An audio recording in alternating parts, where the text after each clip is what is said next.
오늘 하나님께서 우리에게 주신 말씀은 누가복음 8장 26절에서 37절 말씀입니다. 누가복음 8장 26절에서 37절까지 보도록 하겠습니다. 신약 104쪽인데요. 함께 교독하도록 하겠습니다. 누가복음 8장 26절에서부터 읽도록 하겠습니다. 제가 먼저 읽겠습니다.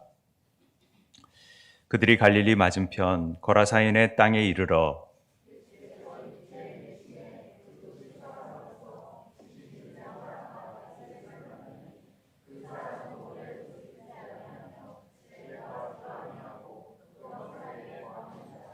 예수를 보고 부르짖으며 그 앞에 엎드려 큰 소리로 불러 이르되 지극히 높으신 하나님의 아들 예수여, 당신이 나와 무슨 상관이 있나이까? 당신께 구하노니 나를 괴롭게 하지 마옵소서 하니,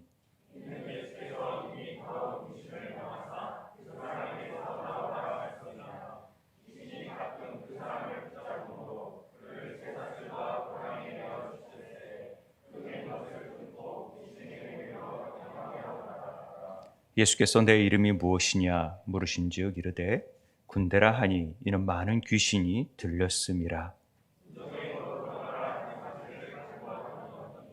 마침 그곳에 많은 돼지떼가 산에서 먹고 있는지라 귀신들이 그 돼지에게로 들어가게 허락하기를 하심을 간구하니 이에 허락하시니,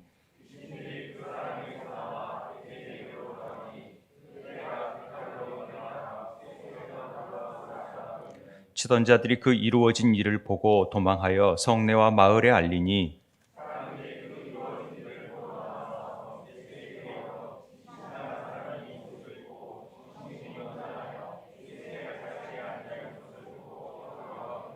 귀신 들렸던 자가 어떻게 구원받았는지를 본 자들이 그들에게 이르매 거라사인의 땅 근방 모든 백성이 크게 두려워하여 예수께 떠나가기를 구하더라. 예수께서 배에 올라 돌아가실새. 아멘. 오늘은 귀신 얘기를 좀 해보려고 합니다. 남양 특집은 아니지만은 어제 제가 밤에 늦게 설교를 마치고 저녁에 들어가서 뉴스를 잠깐 보는데 정말 이게 무슨 이런 일이 있을 수 있나 할 정도의 그런 참사가 벌어져 있다라는 것. 그래서 150명의 생명이 죽고 또 많은 부상자들이 생겼다라는 사실 앞에 참으로 참담함을 금치 못했습니다. 할로윈 데이라고 제가 물론 컬럼에서도 예전에 한번 쓴 적이 있었죠. 우리가 이런 이방 문화, 컬트족이나 이상한 로마 카톨릭의 그 연결되어 있어서 혼합되어져 있는 이런 문화를 우리가 할렐루야 데이로 바꾸자. 그래서 우리가 이걸 더 새롭게 해야 된다라는 컬럼도 쓴 적이 있습니다만은 이런 일들을 통해서 아니 가면을 쓴다고 귀신이 쫓아내냐고요.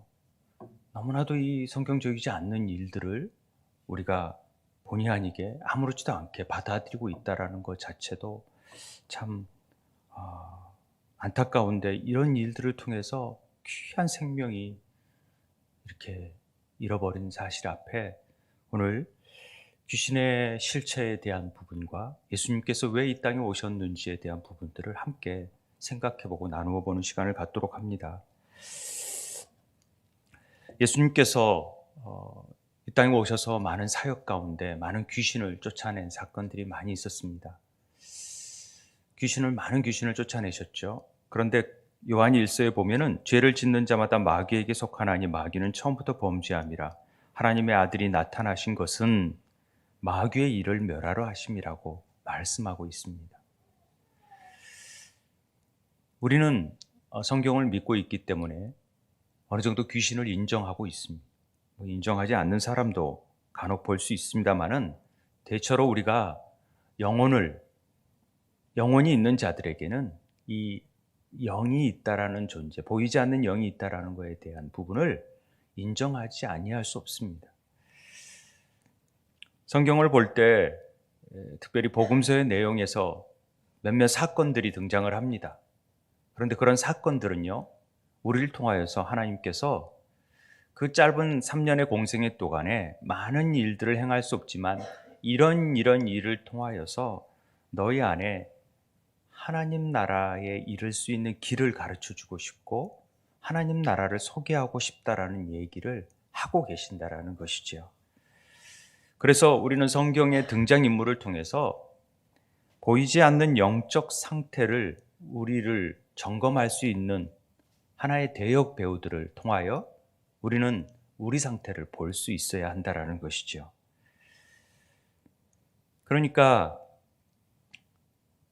우리가 수요예배 때 설교했던 중풍병자는 우리 안에 혹시라도 우리 마음에 원하는 바가 있지만은 그걸 이룰 수 없는 마비되어져 있는 부분이 우리 안에 있는 것은 없는지를 한번 돌아봐야 될 필요도 있고, 나병 환자의 사건을 통해서는 우리 안에 죄에 무감각하게 되어져 있는, 그래서 썩어져 가고 있는 부분들이 있는지를 돌아볼 필요가 있다는 것이죠. 뭐 이런 귀먹고 소경이고 벙어리 된 자들 안에서는 우리가 정말 눈먼 자인가, 정말 듣지 못하는 자인가, 정말 말하지 못하는 자인가에 대한 부분을 진지하게 체크하고 고민해 봐야 된다는 것입니다. 주님은 그런 일들을 치유하러 오셨다라고 말씀하고 계십니다. 물론 우리가 다 그런 병자냐? 그럴 수도 있지만 또 우리 안에는 하나님이 오심으로 말미암아 다윗과 같은, 모세와 같은, 다니엘과 같은 그런 믿음이 우리 안에도 있을 수 있다는 사실도 우리는 분명히 알 수 있습니다. 오늘 본문에 보면은 예수님께서 바람과 바다를 꾸짖어 잔잔케 하시고 갈릴리 호수를 건너서 거라사 지방으로 가셨다라고 성경은 얘기하고 있습니다. 우리 26절에 보면요, 거라사인의 땅에 이르렀다. 우리가 이 병행 구조라고 할 수 있는 마태복음에서도 이 본문이 나오고 마가복음에서도 이 본문이 나오는데, 거기에서 특별히 이 마태복음에서는 또 예수께서 건너편 가다라 지방이라고 얘기를 하잖아요. 그 범위를 굉장히 좀 크게 두신 거죠, 가다라 지방은. 그러니까 어떤 때는 왜 거라사라 했다가 왜 가다라라 하느냐, 이건 어떤 한 지명과 지역의 부분을 얘기하고 있다라고 볼 수 있습니다. 참고적으로 이 부분을 우리가 좀 봐야 될 텐데, 이 거라사 지방은 사실은 이 거르가사 지역이라고 할 수 있어요. 거르가사 지역. 그래서 원래 이 지금 갈릴리 지형을 보면은 한 8km 정도가 가다라 지역이라고 그 지명이 있고요. 한 60km 내려간 데에 거라사라는 지역이 있는데, 이 전체가 다 데가볼리 지역이라고 우리는 성경에 나와져 있습니다.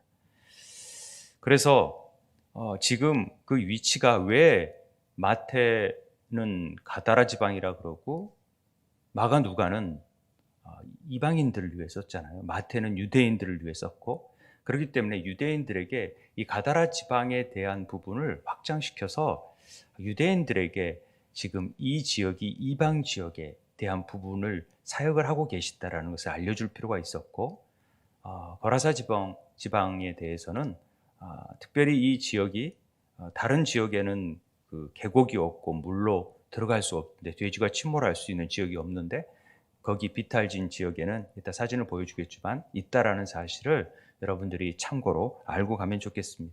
왜냐하면 이 지역이 참 중요하거든요. 왜 중요하느냐?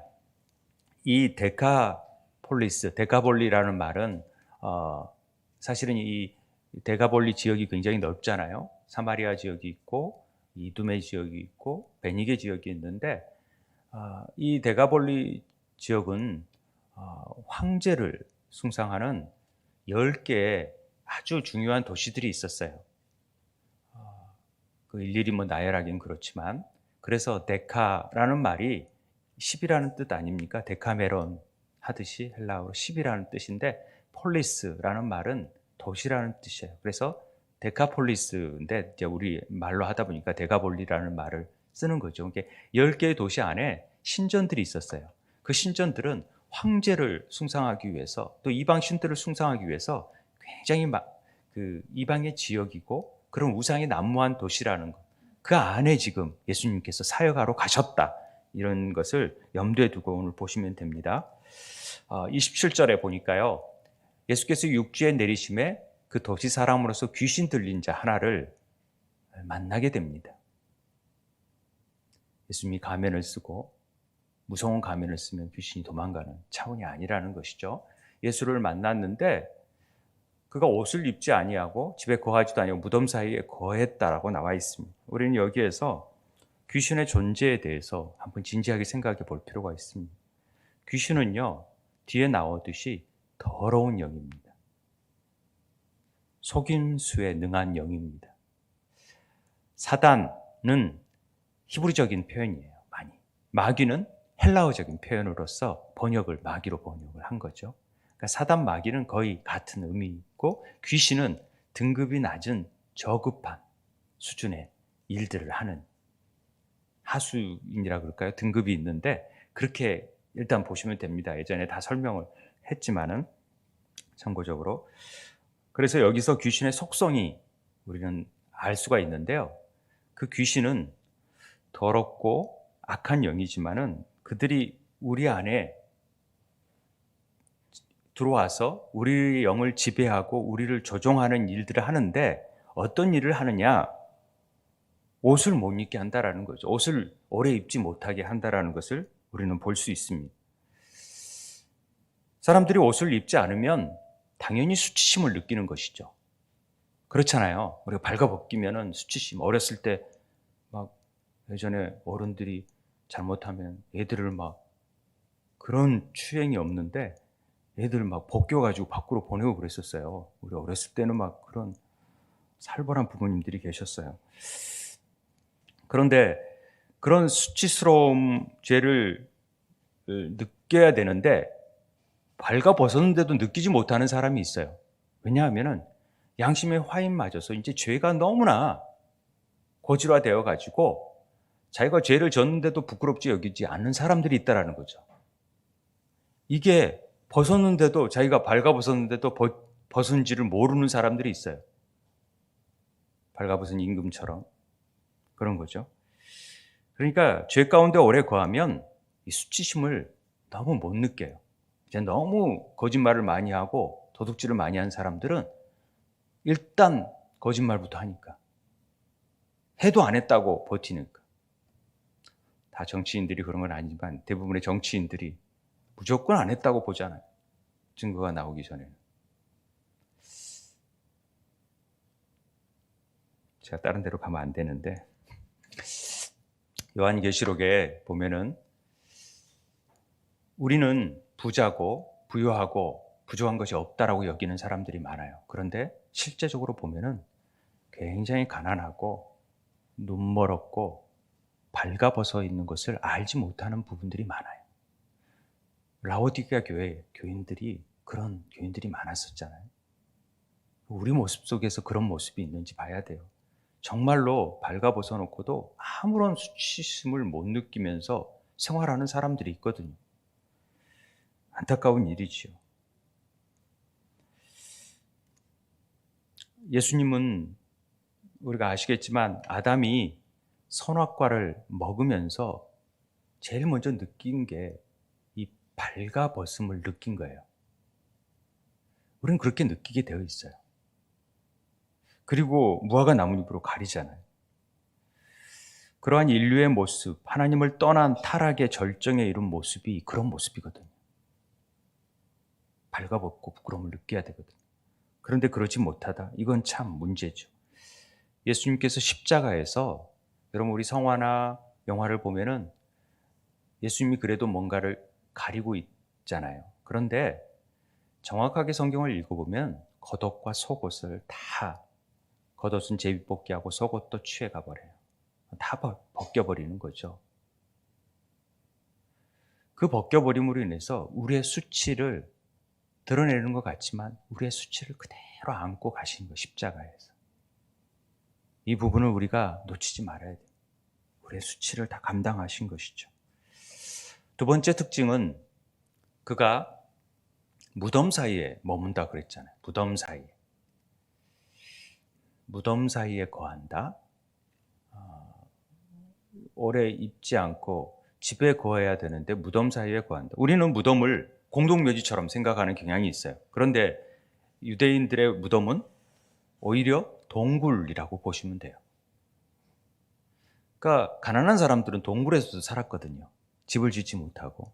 저쪽 도시 바깥에 사는 사람들은 동굴 같은 데에서 기거를 했으니까. 그런데 그런 사이에서 사는 자가 있었다라는 거죠. 그러니까 그런 개념을 보시면, 그런데 이 무덤 사이라는 말은, 무덤은 죽음을 상징하거든. 우리 사망을 상징하잖아요. 그러니까 하나님을 떠난 실존은 당연히 죽음의 그늘 아래 있을 수밖에 없다라는 사실을 알려주는 거죠.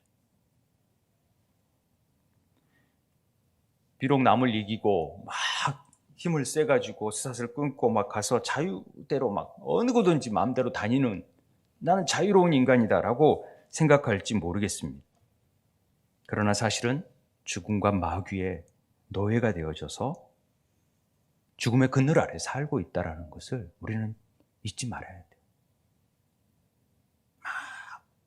세상 사람들은 자유롭고 우리는 막 얽매여 있고 율법에 얽매여 있는 것 같은데, 그들은 정말로 또 악한 영들에게 사로잡혀 있다는 사실을 우리가 믿음의 눈, 영적인 눈으로 볼 줄 알아야 된다는 것이죠.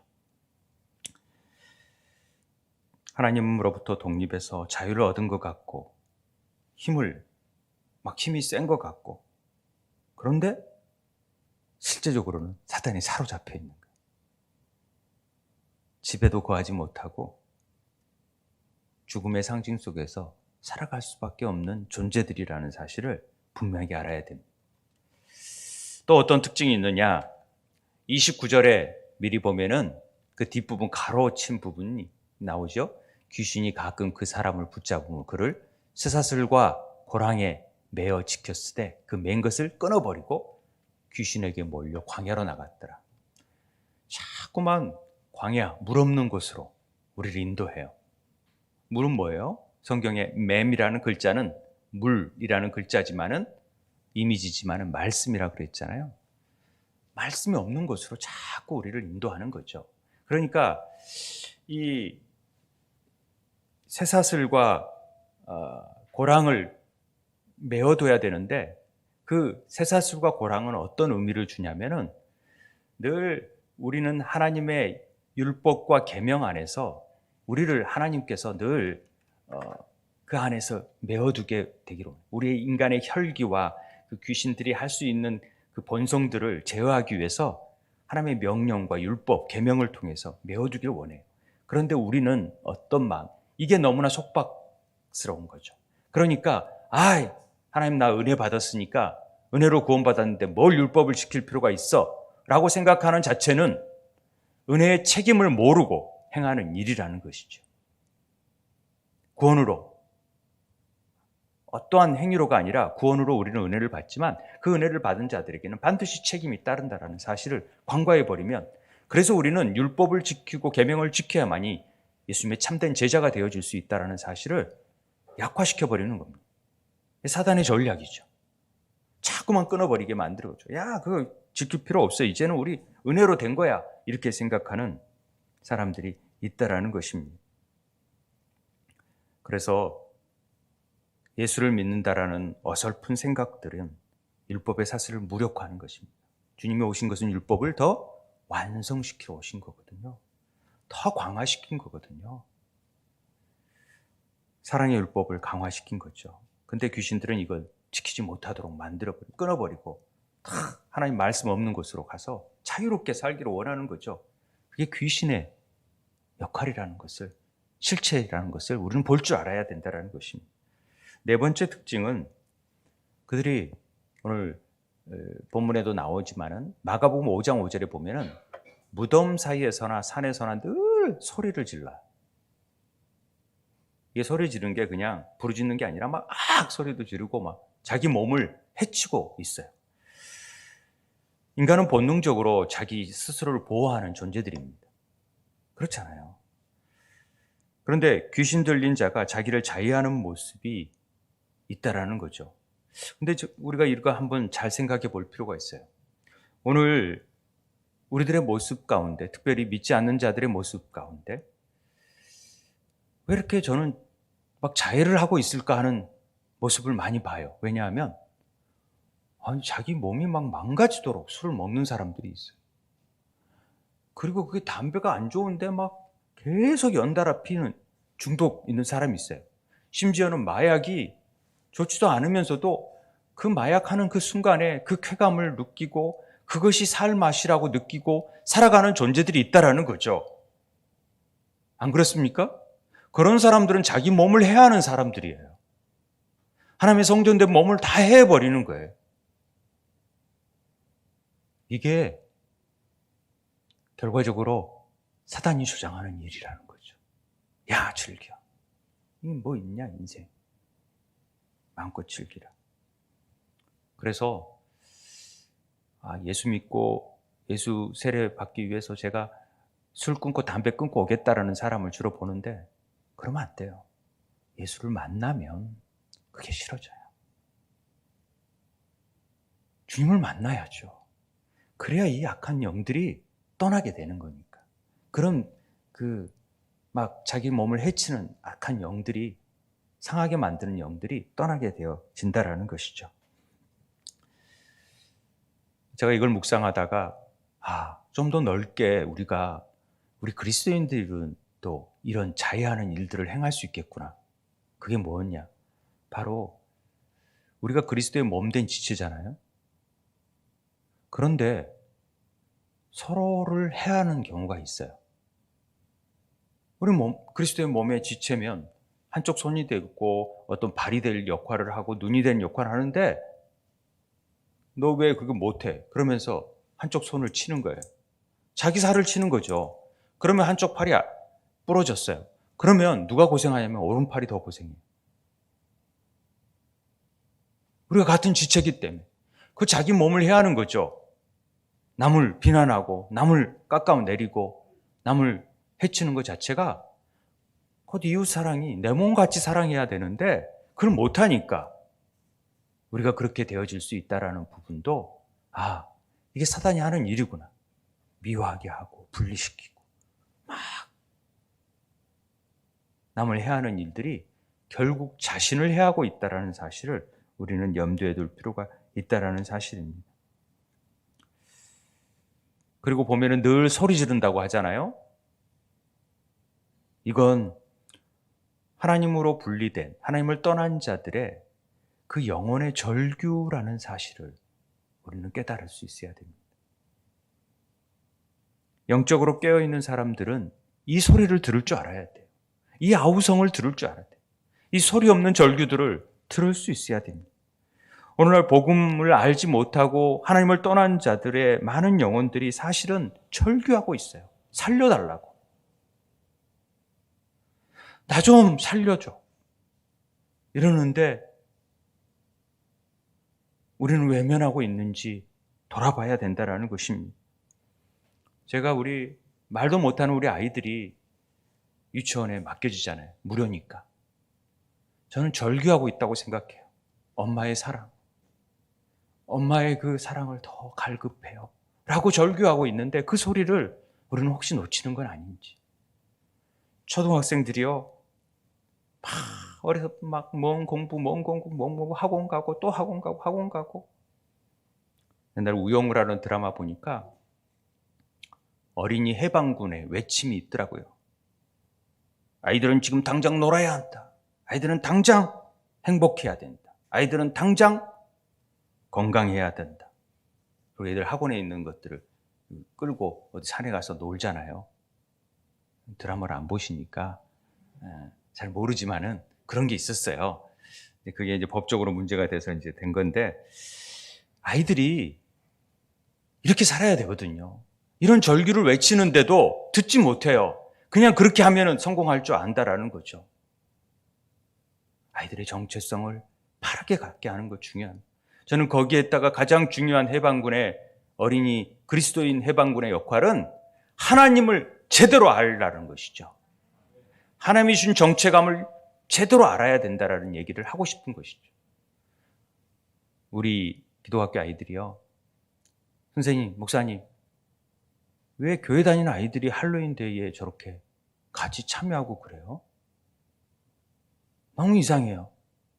쟤네들은 교회 다니면서. 우리가 아마 부모님들이 또 예전에 다 교회 학교에서 가르쳐 줬는 것 같아요.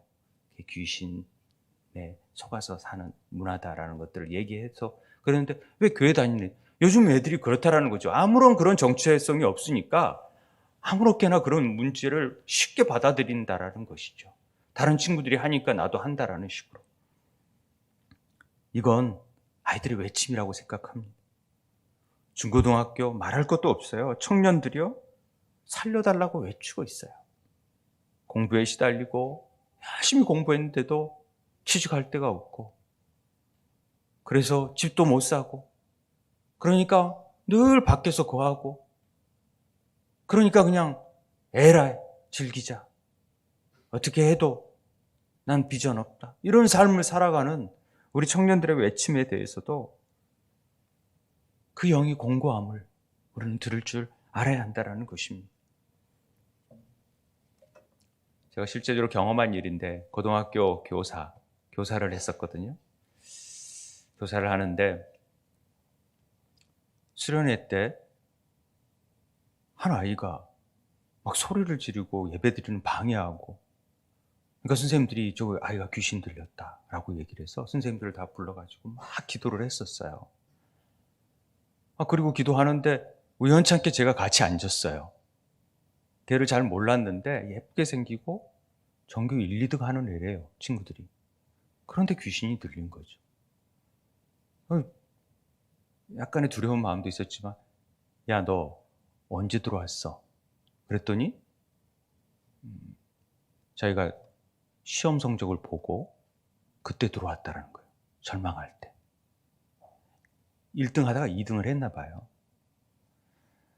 그러면서 그 부모에 대한 그 압박감과 그 마음들 속에서 헤어나오지 못하니까 악한 영이 틈을 탄 거죠.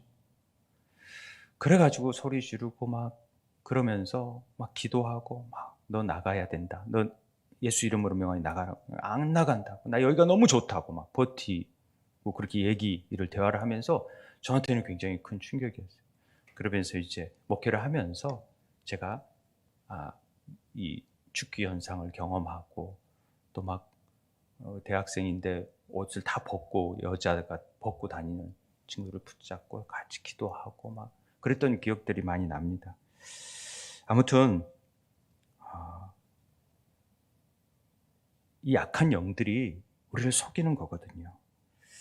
그래서 초대 교부들은 일주일에 한 번씩, 또 가끔 그걸 느낄 때마다 이 오컬트 기도라고 제가 말한 적 있죠. 책을 보여준 적 있죠. 악의 활동의 유산을 다루는 기도, 이 기도를 하는 거죠. 계속해서. 혹시나도 그 악한 영들이 올 수 있는 것들을 제거하기 위한 기도를 했다라는 것이죠. 제가 그 초대교부에 그 크리소스톰이라는 분이 계시는데, 사단이 굉장히 영리하다, 왜 하필이면 귀신 들린 자가 무덤 가위에 거한다고 성경이 기록하는가. 이 크리소스톰은 이렇게 얘기합니다.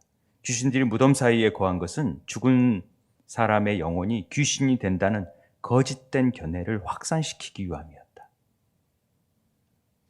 우리가 그렇잖아요. 보통 교회 안에서도 영화에서 보고 무당들이 하는 얘기를 듣고 막 그런, 이 구천을 떠돌다가 죽어서 구천을 떠돌다가 사람 몸에 들어가서 귀신이 된다, 이렇게 생각하는 경우가 많아요.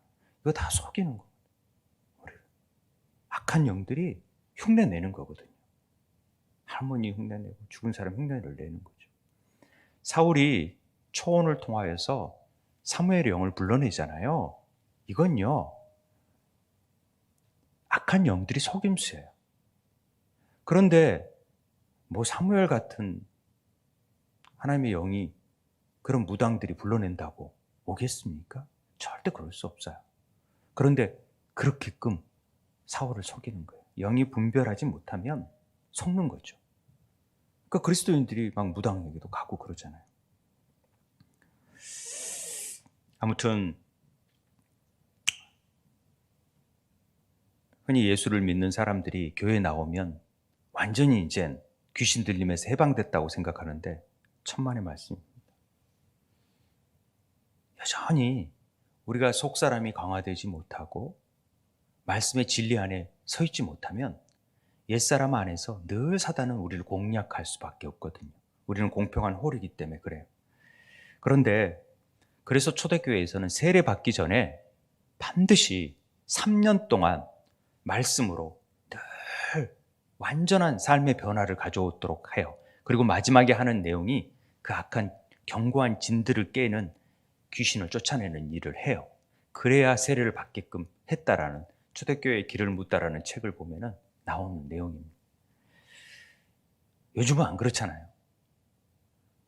우리 교회에서는 행복의 삶을 통해서 이제 그런 사역을 하는 거죠. 마음의 치유부터 한 다음에 예수를 영접할 수 있도록 만드는 일을 하고 있습니다만은, 아무튼 교회 안에서도 이런 특징들이 나타날 수 있다는 부분을 우리가 간과해서는 안 됩니다.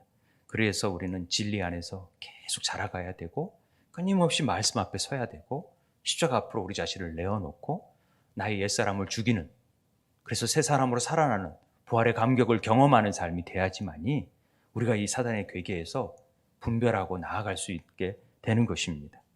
그래야 진리 안에서 자유를 경험하게 되는 것이죠. 주님이 이걸 위해서 묶이고 포로되고 눌린 자들을 위해서 오신 거거든요. 우리에게 기름을 부어주시기 위해서. 이걸 모르면 우리가 알지도 못하는 사이에 귀신 들린 자처럼, 우리는 멀쩡한데 귀신 들린 것처럼 보여질 수 있어요. 아니, 그렇게 생활할 수 있어요. 그래서 우리 부모들이 정말 바르게 아이들의 정체성을 바르게 해줄 필요가 있는 것이죠. 이게 굉장히 중요한 일입니다. 다음 세대를 세우는 일들은 가볍게 여기면 안 돼요. 사실 하나님의 영으로 인도함을 받지 못하면요, 하나님의 자녀가 아니에요. 그런데 하나님의 자녀가 아니라면 다 사단의 자녀가 되는 거예요. 중간은 없어요. 그렇기 때문에 이 악한 영들의 실체들을 볼 줄 알고 깨달을 줄 알아야 돼요. 저는 성락교회 김기동 목사님이 말년이 별로 좋지 않고 참 그렇습니다. 좀 부끄럽습니다. 그러나 그분의 중요한 역할은 모든 부분에 귀신이 틈탈 수 있다는 부분을 우리에게 각인시킨 부분입니다. 저는 그 점은 인정해야 된다고 생각합니다. 조영기 목사님이 성령에 대해서 굉장히 강조하셨듯이, 어쨌든 우리가 그런 부분을 놓쳐버리면 우리 안에서 역사하는, 그리고 우리는 모르고 있으면서도 여전히 귀신에게 농락당할 수 있다는 사실을 우리는 알아야 되고, 그래서 진리 안에서, 말씀 안에서 영적인 분별력을 갖는 것이 굉장히 중요한 부분이라는 것을 알아야 됩니다. 귀신들은요, 영이잖아요. 천사들이잖아요. 악한 천사, 타락한 천사라고 얘기하죠. 그렇기 때문에 영적인 눈이 있어요. 그래서 오늘 예수님을 보자마자 그가 누군지 알아요. 우리들은 몰라요. 그런데 악한 영을 알지요. 그러니까 지극히 높으신 하나님의 아들 예수여 라고 하는 것입니다. 예수님이 딱 누군지 알아요. 하나님의 아들인지를. 그런데 왜 나와 무슨 상관이 있간데 나를 괴롭게 하냐고 얘기하잖아요. 잘 보세요. 귀신같이 알아맞추잖아요. 영이기 때문에 그래요. 그런데 하나님의 아들이라는 고백이 왜 중요하냐? 사단들이 제일 싫어하는 게 뭐냐면, 하나님의 아들이 육신을 입고 인간의 몸처럼 완전한 인간이 되는 걸 가장 싫어한대. 그러니까 우리가 지금 성육신 절기잖아요. 성육신으로 임한 그 의미는 사실 십자가의 사건보다도 더 놀라운 일이고 어마어마한 사건이에요. 하나님이 우리 같은 종의 형체, 인간의 몸을 입고 이렇게 낮아질 수 있다니, 이건 보통 일이 아니죠. 하나님이신 예수님이 인간의 몸을 입고 오셨다라는 이 성육신의 사건이 이들에게는 그게 이루어지면 안 되거든요. 사단은. 그러면 인간들이 이걸 예수님을 본받아서 이겨버리면 안 되니까. 그러니까 사단이 제일 처음 시험했던 것이 너 하나님의 아들이잖아. 돌을 똑덩이로 만들어보고 하나님의 아들이면 십자가에서 내려와 보고 떨어지다 누가 받쳐줄 것이고 내가 뭘 권력을 줄 테니까 나를 경배하라 그러고 막 이런 얘기하는 거죠. 하나님의 아들이거든. 그러니까 아들로서 살라는 거죠. 그런데 예수님이 그걸 알잖아요. 그리고 온전한 인간으로서 말씀으로 이겨내는 역사를 통하여 우리에게 사단을 이길 수 있는 길을 터놓으신 것입니다. 이 부분을 우리가 분명히 알아야 됩니다. 그래서 온전한 하나님이시지만 온전한 인성, 신성이시지만 인성을 입었기 때문에 우리도 인간이면서도 신의 성품에 참여할 수 있는 길이 열려진 거예요. 이 성육신 사건 때문에. 이 부분이 아주 중요한 부분입니다. 십자가에서 우리 죄를 대속하기 위해서 모든 경험, 극한적인 경험들을 통하여 나무에 달려서 우리의 죄를 다 담당해 버리셨어요. 그래서 죄에 대해 죽고 의에 대해서 사는 놀라운 역사를 이루어 버리신 것입니다. 그런데 우리는 신앙생활 하다 보면 이런 유혹들을 많이 받게 돼요. 어떤 유혹이냐면 예수님이 성육신하여져서 인간으로서 고난에 동참케 하고 십자가를 지어야지만이 주님의 길을 따를 수 있다는 부분보다는 하나님의 아들로서 우리에게 오기를 원해요.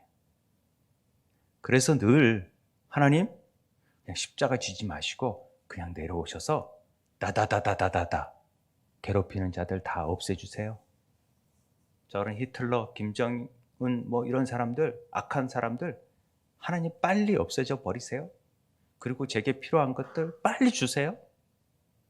인내하고 용서하고 사랑하고 견디고 더 참고 이런 일들을 통하여서 더 그리스도 안에서 온전함을 이루어가는 삶이 아니라 그저 바라는 삶만 살게 되는 우리의 연약함들이 거기 안에 녹아져 있는 거죠. 그러니까 이게 유혹이라는 거예요. 하나님의 아들 되고 싶은 유혹.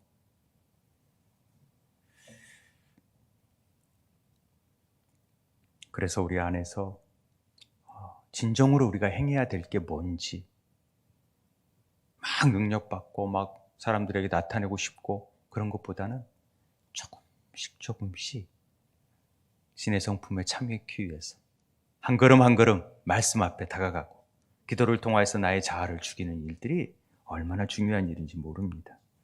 그래야 속사람이 믿음의 장성한 분량에 이르는 수준으로 나아갈 수 있는 것이죠. 그것은 자기를 부인하고 말씀 앞에서 자기를 내려놓고 주님만을 의지하는 삶을 살아갈 때 가능한 얘기입니다. 예수님께서 그 귀신을 이렇게 말하는 귀신을 보고 너 당장 나와라 얘기합니다. 더러운 귀신아 나와라. 우리는 이렇게 명령할 줄 알아야 됩니다. 자신의 거하는 공간을 잃어버리자 너무 괴로운 거죠. 이 괴롭다는 표현이 고문한다라는 표현인데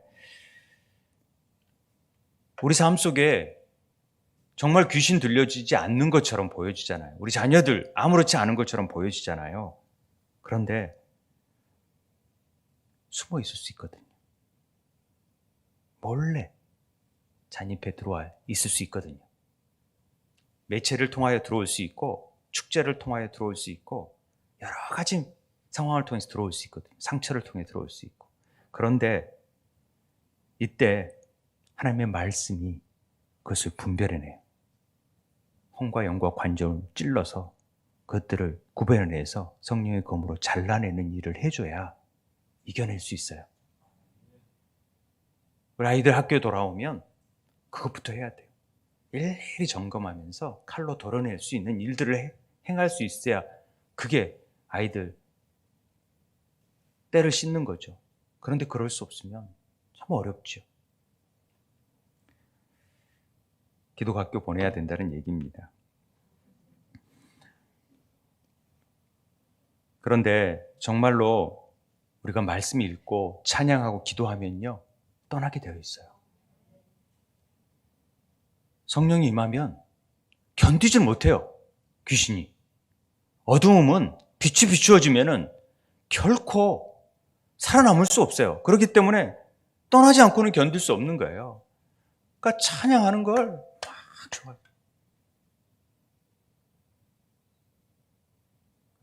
친구가 귀신 들렸다고, 목사님이 어떤 한 간증한 얘기인데, 저 사람이 귀신이 들려서 우리 같이 찬양하자고 막 했더니 옆 사람이 찬양하기 싫다고. 왜 싫냐? 자기도 그런데 자기도 그 귀신이 들어있는 거죠. 그러니까 같은 동료니까 이거 하기 싫은 거예요.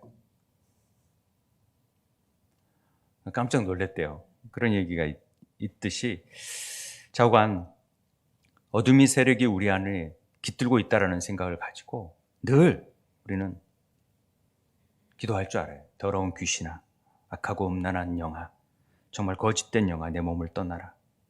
나쁜 습관에 얽매여 있는 이 더러운 영, 이 정말 우리를 억누르고 수치심을 느끼고 우리를 자존감을 낮게 하는 악한 영들, 예수의 이름으로 명하노니 떠날지어다. 보혈의 피에 임할지어니 떠날지어다. 명령을 내릴 줄 알아야 돼요. 우리가 하는 일이 아니라 예수 그리스도 이름의 능력으로. 주님이 우리의 능력을 통해서 귀신을 제어할 수 있는 능력을 우리에게 허락하셨어요. 그리고 너희는 하나님께 복종, 마귀를 대적하라. 그리하면 너희를 피하리라. 우리 대적해야 돼요. 그래야 됩니다. 그래서 예수님께서도 물어보죠. 내 이름이 뭐냐? 이름이 있나 봐요, 다. 반드시 영은 이름이 있어요. 천사들의 이름들이 있어요. 그래서 여호와 라파의 영, 평강의 영, 권능의 영, 위로의 영 다 있는 거예요. 승리의 영, 니시의 영. 그래서 여호와 이름을 부르잖아요. 그 이름을 부르면서 우리는 기도하듯이 쫓아낼 때도 그 영을 정확하게 짚고 우리를 어둡게 하고 우리를 음란케 하고 우리를 지적질하고 우리를 불평케 만드는 약한 영들아, 정확하게 이름을 통하여서 명령을 내릴 줄 알아야 한다는 것입니다. 다 그런 영들이 있어요. 거짓의 영, 음란의 영, 만몬의 영, 재앙의 영, 우상을 내리는 영, 비방의 영, 억울한 영, 수치의 영, 비난의 영, 불순종의 영들, 얼마나 많은 이름을 가지고 있는지 몰라요. 구약에서요, 히브리어를 보다 보면은요, 제가 보니까 이게 다 악한 영들의 이름, 뭐 밤의 귀신, 또 뭐 이렇게 우상의 파괴, 또 이런 이 말들이 딜리트, 뭐 루하흐, 라흐, 루하흐, 셰케르, 옵간, 메니, 엘릴, 게테, 이런 것들이 다 파괴를 가져오는 귀신, 우상을 섬기는 귀신, 다 이름들이 나와 있는데 우리는 그냥 사단 뭐 이렇게 번역하고 정확하게 분류를 안 해놓죠. 근데 다 그 귀신들의 이름들이 있어요. 이 군대 귀신이라는 말은 숫자가 굉장히 많다라는 측면도 됩니다. 그 숫자가 많다라는 측면은 다른 말로 보면은 상태가 심하다라고 보시면 돼요. 많을수록. 왜냐하면은 우리가 누가복음에 보면은 청소를 하잖아요. 그런데 수리를 했는데 그 안에서 속사람이 강하지 못하니까 더 악한 귀신 7을 더 데려올 수 있다라는 거잖아요. 그런데 그런 일들은 나중에 형편이 전보다 더 심해질 수 있도록, 그러니까 7이 들어오면 더 심해지는 거거든요. 그러니까 숫자가 많아진다라는 것은 그 사람이 얼마나, 군대가 들어와 있다라는 것은 얼마나 심한가라고 보시면 돼요. 굉장히 상태가 심각하구나라고 보시면 되죠. 그런데 예수님께서 나오라 하시면 주의 명령 앞에 들어가야 돼요. 그들이 나가서 갈 곳은 무저갱입니다. 그러니까 뭐라 그래요? 무저갱으로 들어가라 하지 마시기를 간구합니다. 계시록에 보면은 마지막 때 그들이 가야 될 곳은 무저갱이거든요. 그런데 때도 아닌데 왜 저를 무저갱으로 가게 하십니까? 아닙니다. 저는 아직 기간이 있어요. 그러니까 그 영은 제일 부러운 게 우리 같은 육신을 입는 거거든요. 영은 없잖아요. 그러니까 육신을 입고 싶은 부분이 있어서 우리 안에 거하고 싶은 거예요. 그러니까 동물에게도 차라리 돼지에게 거하게 되는 요구를 하는 거죠. 이게 참 흥미로운 사실 아닙니까? 돼지떼에게 같다라는 부분이. 32절 33절에 마침 돼지떼가 산에서 먹고 있는데 귀신들이 그 돼지에게로 들어가게 허락하심을 간구하니 이에 허락하시니 귀신들이 그 사람에게서 나와 돼지에게로 들어가니 그때가 비탈로 내리더라. 호수에 들어가 몰사했다. 질문을 제가 통독을 하면서 질문을 받았던 내용들입니다. 귀신이 죽나요? 안 죽어요. 돼지만 죽나요? 네, 돼지만 죽어요. 돼지에게 귀신이 들어가나요? 네, 들어가요. 예수님이 너그러워서 귀신의 소원도 들어주시는 분이십니까? 뭔가 계획이 있으신가 들어주시겠죠? 예수님은 2,000마리의 돼지의 목숨을 가볍게 허비하시는 분이십니까? 그런가요? 이런 질문들을 많이 받곤 해요. 애들한테도 그렇고. 그런데 이 부분을 우리가 좀 생각해 봐야 됩니다. 왜 돼지인지. 유대인들은 돼지를 싫어하는데 레위기에 보면은 돼지는 부정한 짐승으로 나와 있습니다. 쪽발이 갈라져 있고 새김질을 못하는 거죠. 하나님 말씀을 잘 되새기지 못하고 하나님께 구별되지 못한 존재들은 부정하다라고 얘기하거든요. 레위기에서. 그런데 왜 돼지? 그러니까 귀신들이 볼 때 당신들이 부정하게 여기는 그런 동물에게 차라리 들어가게 해주라. 뭐 상관없지 않느냐. 그런 의도가 있었겠죠. 그러면서 또 다른 요청은 나름대로 지혜로우니까 걔네들이 전략을 세운 거죠. 돼지떼에 들어가서 돼지들을 다 몰살시켜버리면 누가 싫어해요? 그 데카폴리 안에는 10개의 신전들이 있었기 때문에 돼지를 공급해줘야 되는 그 돼지 축산 농업이 굉장히 발달돼 있었다고 해요. 그래서 2,000마리 정도가 막 키우고 그랬잖아요. 그러는데 그게 한순간에 무너져 버리는 상황이 될 수 있잖아요. 공급을 못 해주니까. 그러니까 이걸 예수님이 공경에 빠뜨리고자 이런 계략을 세운 거죠. 그런데 예수님께서 이런 사악한 계획을 아셨을까요? 아시죠. 사단이 십자가에 달리게 하는 것은 그들이 승리한 것처럼 보여요. 대제사장이나 여러 유대인 사람들을 통해서. 그런데 실제적으로 그 일은 오히려 사단의 머리를 깨는 일이 아닙니까? 그것처럼 지금 걔네들은 지 나름대로 예수님을 떠나게 할 수 있는 일이겠지만 뒤에 부분에 나오지만 야사에 어떤 얘기가 나오냐면 이 예수님께 귀신에 고침받은 사람이 이 데가볼리 지역에 원래는 예수님이 쉿 하거든요. 마가복음에서는 귀신에 고친 얘기 절대 얘기하지 말아라. 그러는데 여기에서는 제자가 되겠다고 따라오겠다고 하는데 너 따라오지 마. 그리고 집에 가. 굉장히 하나님 배려하신 거예요. 예수님께서. 가족과도 늘 떨어져 있었던 자가 이제 가족과도 좀 지내. 그러면서 제자들과 오게 하지 못하면서 그가 받은 은혜를 전하라고 얘기해요. 다른 데서는 전하지 말라 그래 놓고. 그래서 그 사람이 그 다른 문헌에 보면은 그 데가볼리 지역을 다 다니면서 복음을 전했다라고 나와요. 그래서 많은 사람을 주께로 돌아오게 했다. 예수 믿게 했다라는 얘기가 이제 나오는데 그건 이제 다른 책에 보면 그렇게 나오는데 예수님께서 그들의 이 계략을 너무나도 잘 알고 있었던 것이죠. 그래서 이런 돼지에게 허락하신 부분이 되는 거죠. 그러나 이 일을 통하여서 하나님은 예수님께서 원하셨던 뜻은 영혼을 구원하는 일에는 반드시 대가를 치러야 된다라는 부분을 얘기하는 부분이 있다라는 거죠. 그리고 또 하나 중요한 것은 결과적으로 하나님을 떠난 자들의 삶은 결국은 어디로 가요? 죽음으로 치달을 수밖에 없어요.